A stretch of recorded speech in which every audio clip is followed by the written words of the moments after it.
I'd like to conclude this series of videos about replacing my broken fence gate and talk about general wood fence construction using pressure-treated material. Using pressure-treated wood is a good choice, but there are definitely things you need to know before undertaking a project with this material. The reason my gate, which wasn't replaced 2 years ago with the rest of the fence, failed was for two reasons. One, that my home had a lot of movement with the soil due to bad construction practices by the builder. That's another subject I won't go into here, but I have since had foundation work done to stabilize the structure. The other reason was that because of the movement of the home, the concrete around the post bottom split apart and allowed water to collect just below ground level. Being close to the side of the house, rainwater runoff was constantly contributing. Had the concrete included some reinforcement such as steel or a welded wire fabric, it might have been avoided. I've taken 3 steps to address these problems: having the foundation stabilized, including reinforcing in the concrete around the post, and I will install a rain gutter above the gate to reduce the rain runoff from the roof. But back to talking about the main fence construction. Here's my old fence on the west side of my property after a section failed 3 years ago. A storm with about 60-mile-per-hour winds resulted in a section falling.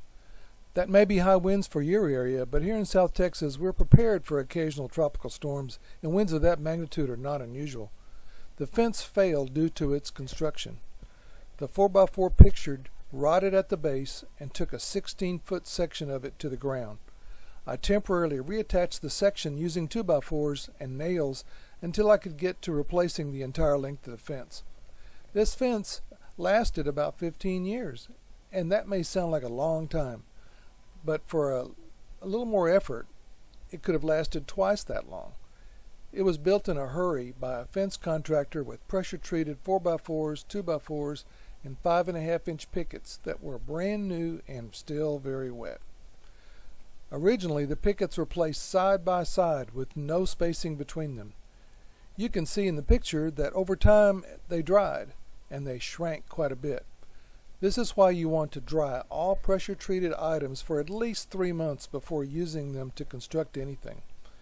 There is only one 2x4 at the top laid horizontally, and one 2x4 near the bottom installed 90 degrees to that. This resulted in only 2 points to attach the pickets, nails in this case.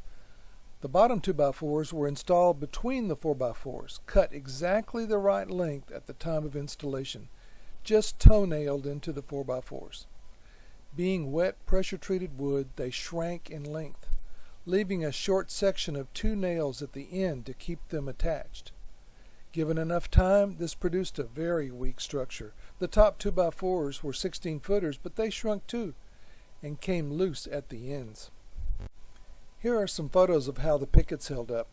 You can see that some break prematurely. I've stored a few old pickets upside down here to show how the bottoms rotted.